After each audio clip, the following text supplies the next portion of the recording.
дар баробари фаро расидани наврӯзи хуҷастапай анъанаҳои ин ҷашни аҷдодӣ оғоз хоҳад ёфт. наврӯзро наметавон бе мусобиқаҳои гуногуни варзишӣ тасаввур кард.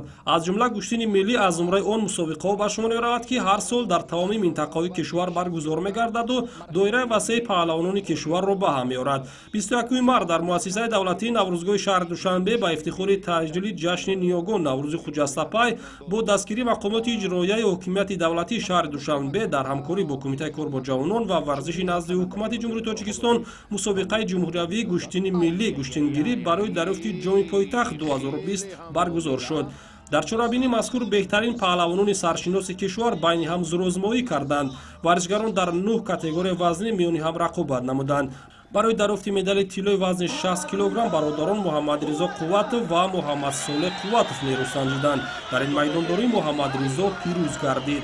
мо дар мусобиқаи имсола бисёр тайёрӣ дида будем. тӯли 3-4 моҳи охир дар варзишгоҳи худ тамринҳои худро барои ин мусобиқа дида будем ва хушбахтона баъд он меҳнатҳое кардем ҳамаш рӯи татами баромадтонистам дар ин мусобиқа сазовори ҷои аввал гардам.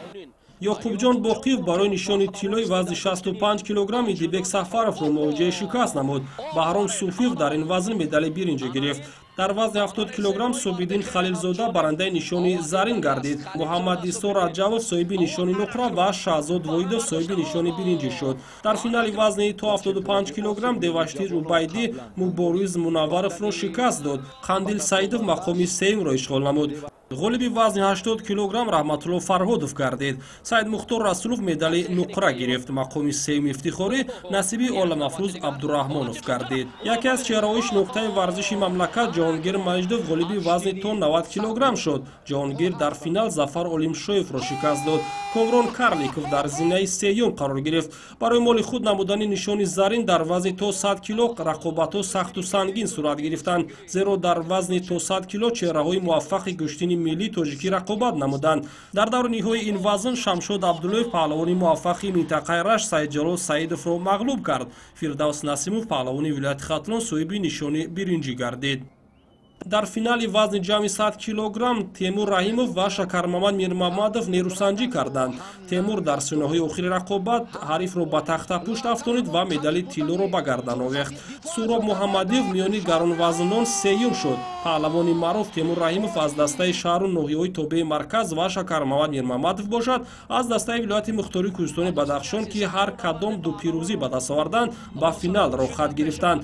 озмоии ниҳоӣ бо ғалабаи Темур хотима ёфт. ин дуюмин пирӯзии ӯ ба Шакармамад дар ин мусобиқа ҳам дар вазни беш аз 100 кило ва ҳам дар вазни мутлақ дар озмоии ниҳоӣ ба шумор мерафт. ба Темур Раҳимов ғолиби мутлақи мусобиқаи ҷумҳуриявии Наврӯзӣ ба ҷуз аз ҷоми пойтахт 2020 медали тилло ва мошини сабукрав тақдим гардид. зимнан Темур Раҳимов ки узви дастаи мунтахаби ҷудои Тоҷикистон аст барои дарёфти роҳхат ба Олимпиадаи Токио 2020 дар вазни беш аз 100 кило мубориза мебарад. Шакармамад Мирмамадов барои ҷои дуюм бо медали нуқра ва ҷоизаи молӣ бо маблағи 10 000 сомонӣ сарфароз гашт. ҷои сеюм насиби Саидҷалол Саидов гардид ки Фарод Шайховро мағлуб кард ва бо медали биринҷӣ ва ҷоизаи молӣ бо маблағи 4 000 сомонӣ мукофотонида шуд. ғолибон ва онҳое ки дар ҳар як вазн ҷойҳои дуюму сеюмро ишғол карданд бо медалу ҷоизаҳои молӣ мақомоти иҷроияи ҳокимияти давлатии шаҳри Душанбе сарфароз гаштанд.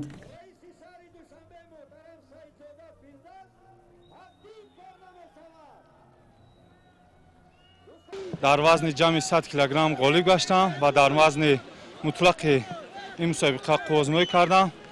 ба се ҳарифи худ дастболо гаштам ва ғолиби ин шоҳиҷоиза гаштам. ташаккури худро ба раиси шаҳр Рустами Эмомалӣ мерасонам. маҳз бо дастгирию ташаббуси онҳо ин хел чорабиниҳо баргузор мегарданд. барои мо варзишгарон ин бениҳоят як кӯмаки калон мебошад.